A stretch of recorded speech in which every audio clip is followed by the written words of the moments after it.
What's up guys, Kevin here. So today I'm going to be showing you guys what the drive from San Carlos de Bariloche to Salinas Grandes looks like. In northern Argentina, the desert is absolutely breathtaking. The desert stretches all the way to the south towards the Patagonia area, which I covered in some past videos if you guys want to check that out.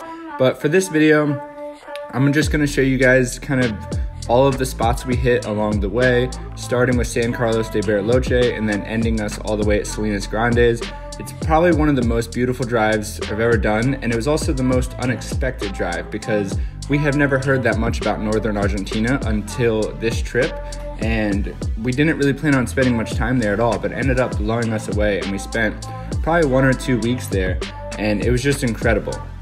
So to start off our journey, we were in the Los Lagos region of Argentina, and we were about an hour south of Bariloche. We kind of steered clear of Bariloche mainly because we have Canadian plates on the van, and we had heard there's tons and tons of break-ins and robberies and theft, and there's a lot of people there who look for foreign plates. So we steered pretty clear of Bariloche. However, the entire region is beautiful. Villa La Angostura we loved. It was probably one of our favorite places as far as towns go. But these first few clips you're watching are from 1 hour north of San Carlos de Bariloche. Honestly, just on the side of the road as we were driving north. It was kind of towards the end of the day. It was kind of sunset, but kind of shortly after. That's why you can see kind of like the twilight look in these shots. But nonetheless, it was beautiful. So I threw out the drone and flew it up for a while, and we were going to continue driving, but this time of year it gets dark pretty early because the days are long. It doesn't get dark until like 10, 11 p.m. So by the time it does get dark, you know, sometimes we keep driving, but we also did want to get some sleep. So we just found a little pull off on the side of the road, posted up shop, went to bed, and then actually when we woke up, I wanted to shoot pretty much the same spots again just to get that nice morning light and get some really strong shadows on these rock formations.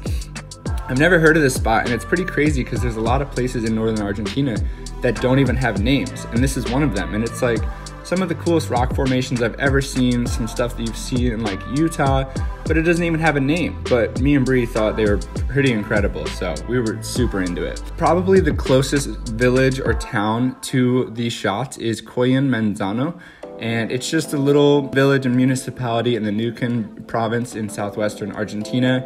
As far as finding it, it's pretty much right there, and as you're driving, you'll just see all of these rock formations, and we just pulled off on the side of the road and we just started shooting from there. After this, we made our way towards Mendoza, which is the wine country area of Argentina. This is where all the vineyards are. This is where all the wineries and bodegas are. It's incredible. It's super beautiful. We actually spent, I think, 4 days here, and we just kind of enjoyed it. We stayed at a farm stay. But yeah, really cool place, really incredible wine. We already did a video on Mendoza, so I can link that in the description. But shortly after Mendoza, we continued our drive north, and then we made it to the La Rioja province. And this is a province in northwestern Argentina, and it spans snow-covered Andean peaks to valleys studded with wineries, and Talampaya National Park, which has the super high red sandstone cliffs and Triassic period fossils with 1,500-year-old rock carvings.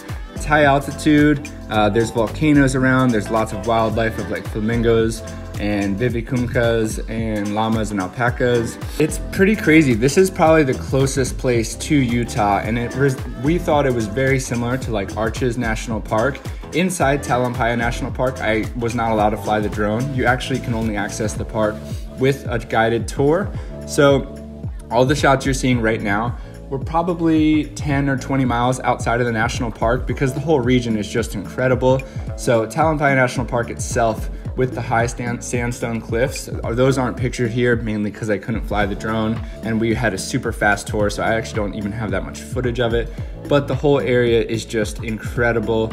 And this is also right next to Parque Chiflon, and I'm gonna try to pronounce this right, but Ischigualasto, Argentina. It's another national park there. And it's right near Valle de la Luna and all this beautiful stuff.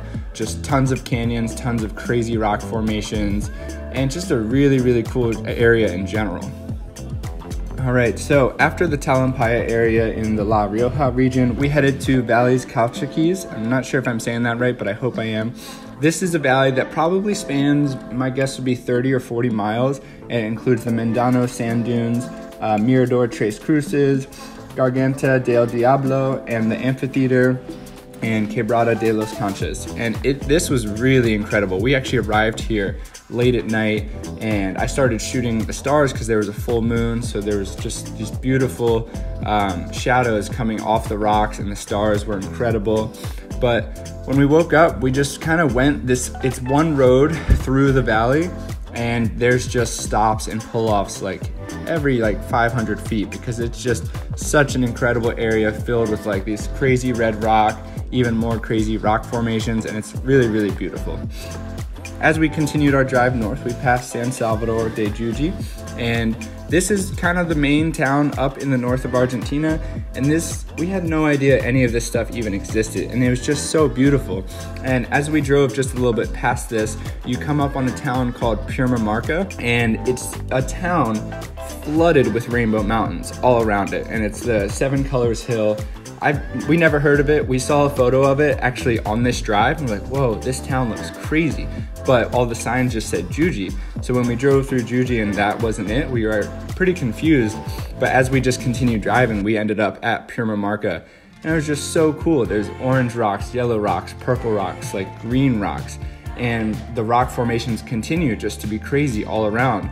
And in the streets itself, it's a lot of just, like sand and dirt streets. It just feels like you're in this crazy village, and it's a really, really cool place.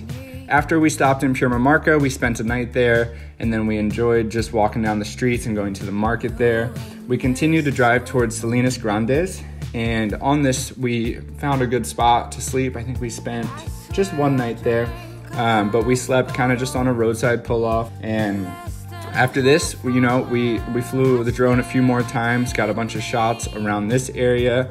So the shots you're seeing now are between Purmamarca and Salinas Grandes. So honestly, this is probably just like one of the most breathtaking drives I've ever done. And it was such an amazing surprise. We didn't really know any of these places existed, but it ended up being like one of our favorite regions in the entire van life trip that we've been doing. If you get to visit Argentina, I hope you get to enjoy this. It's an incredible, incredible, beautiful drive. If you like this video, please like and subscribe, and there will be lots more on the way. Thank you so much.